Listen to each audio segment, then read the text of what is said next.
మీ ఎలాంటి వ్యాపార ప్రకటనలకైనా వెంటనే మా ఛానల్ సంప్రదించండి. శ్రీమాత్రే నమ. జై గురు దత్తాత్రేయ నమ. ఈ వీడియోలో మనం కుంభరాశి వారికి జూన్ 8వ తారీఖు నుంచి జూలై 4వ తారీఖు మధ్యలో శుక్రగ్రహం కర్కాటక రాశిలో ప్రవేశించడం జరుగుతుంది. అయితే ఈ కుంభరాశి వారికి రాశ్యాధిపతి శని కన్నా శుక్రుడే ఇంపార్టెంట్ గ్రహం.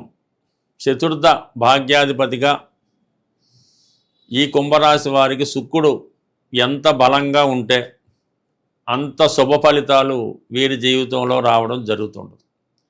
ప్రధానంగా కుంభరాశి వారికి వివాహపరమైనటువంటి సమస్యలు జీవితంలో చాలా ఎక్కువ అవుతుంటాయి. వీళ్ళు బిగినింగ్ ఆఫ్ ది లైఫ్లో చాలా రెస్పాన్సిబిలిటీగా బాధ్యతగా ఉంటూ ఏదో ఒక లవ్ అఫేర్లో పడడం జరుగుతుంటుంది. కామన్గా ఇష్టపడుతూ ఉంటారు, కానీ ఆ ప్రేమను వీళ్ళు త్యాగం చేయడం జరుగుతుంటుంది. తన సొంత కుటుంబం కోసము వేరే బాధ్యతల వల్ల వీళ్ళు ప్రేమను త్యాగం చేసి అదే భావంలో ఉంటూ చాలా కాలం దాకా వివాహం అన్నది వాయిదా వేయడం జరుగుతూ ఉంటుంది. అదే ఈ కారణం వల్ల ఏంటి, ఈ కుంభరాశి వారికి అయితే ఎర్లీ మ్యారేజ్ అయిపోవాలన్నమాట. 26 లోపల అయితే అయినట్టు, లేదంటే 35, 44 కూడా కష్టమవుతుంటుంది.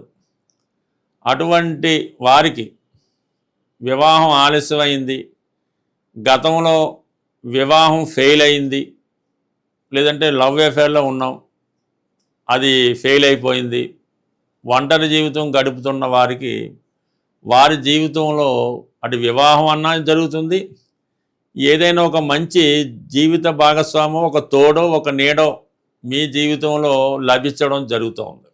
అయితే ఇది కొంతమందికి ఆశ్చర్యంగా కలిగించవచ్చు. ఎందుకంటే ఆల్రెడీ గురువు 6వ స్థానంలో ఉన్నాడు ధన లాభాధిపతిగా. మరి శుక్రుడు ఈ రాశి వారికి చతుర్థ భాగ్యాధిపతిగా యోగకారకుడు. ఈ 2 గ్రహాలు 6వ స్థానంలో ఉన్నాయి. మరి 6వ స్థానంలో ఉన్నటువంటి గ్రహాలు 7వ స్థానానికి వేయం కదా, మీరు వివాహం అవుతుంది పెళ్ళి అవుతుంది అని ఏ విధంగా చెప్తున్నారు అని చాలామంది మేధావులకి కొంత డౌట్ రావచ్చు.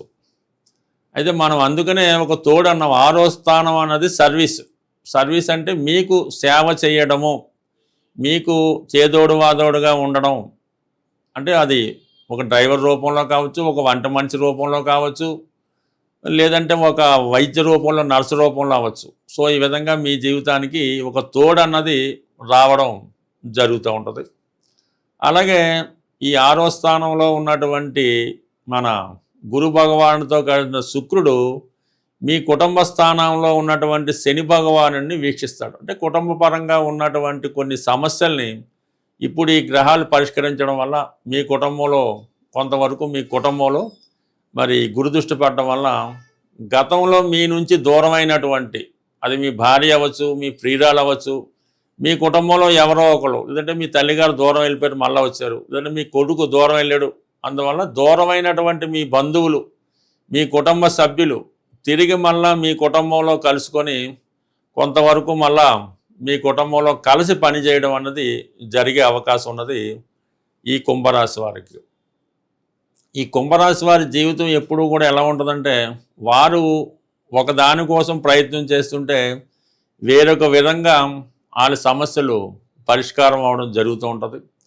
సో ఈ విధంగా ఈ కుంభరాశి వారికి యోగకారకుడైనటువంటి ఈ గురుగ్రహంతో కలిగి అంటే గురువు వీళ్ళకి ధన లాభాధిపతి, అంటే ధనకారకుడు, ధనాన్ని ఇచ్చే గ్రహం, కుటుంబ గ్రహం, అలాగే మిత్రులు స్నేహితులు ఇంపార్టెంట్.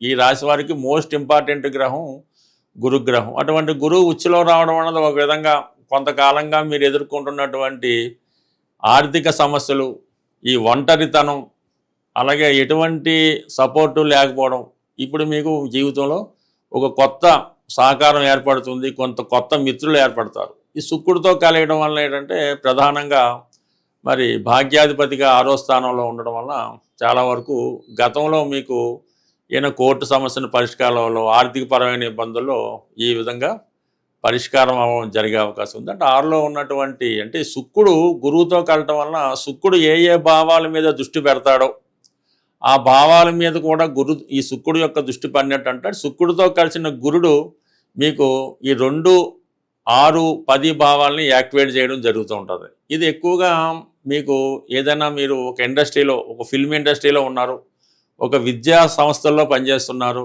లేదంటే ఒక ఎడ్యుకేషన్ ఇన్స్టిట్యూట్లో ఉన్నారు, కంప్లీట్గా మీ యొక్క వృత్తిపరంగా మీకు చాలా కాలంగా ఆగిపోయినటువంటి గుర్తింపు కానీ ప్రమోషన్ కానీ ఈ సమయంలో రావడం జరుగుతూ ఉంటుంది. ఇంకా ప్రధానంగా ఏంటంటే ఏవైతే కొన్ని బలహీనతలు మిమ్మల్ని ఇబ్బంది పెడుతున్నాయో, అంటే ఇప్పటికీ కూడా రాశిలో రాహు ఉండడం వల్ల కొన్ని బలహీనతలు మీరు వదులుకోలేకపోతుంటారు.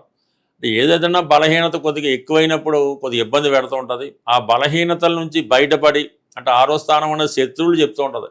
అంటే శత్రువులు మన అంతర్గత శత్రువులే, అది కోపం అవ్వచ్చు, ఈర్ష, అసూయ, ద్వేషం, ఇవన్నీ కూడా మీకు అంతర్గత శత్రువుల నుంచి మీరు బయటపడి మీ జీవితాన్ని సంస్కరించుకొని మళ్ళీ మీరు ఒక మంచి బంధుత్వాన్ని, ఫ్రెండ్ సర్కిల్ని, రిలేషన్ని ఏర్పాటు చేసుకొని మీ జీవితాన్ని సరికొత్తగా మార్చుకోవడానికి ఈ గ్రహస్థితి మీకు అనుకూలించే అవకాశం ఉంది. ఎస్పెషల్లీ దూరమైనటువంటి వాళ్ళు, అది భార్యాభర్తలు కానీ, తండ్రి కొడుకులు కానీ, తల్లి ఎవరైనా తిరిగి మళ్ళీ మీ కుటుంబంలో కలుసుకొని మళ్ళీ మీ కుటుంబ సంబంధాలు బలపడే అవకాశం ఈ సమయంలో ఉంటుంది. గ్రహాల అనుకూలత పొందాలంటే 2 విధాలుగా వాటి అనుకూలత మనం పొందొచ్చు. అంటే ఆ గ్రహానికి జపం చేయడం వల్ల, ఏంటంటే ఆ గ్రహానికి సంబంధించినటువంటి దానం చేయడం వల్ల ఆ ఫలితం రావడం జరుగుతుంది.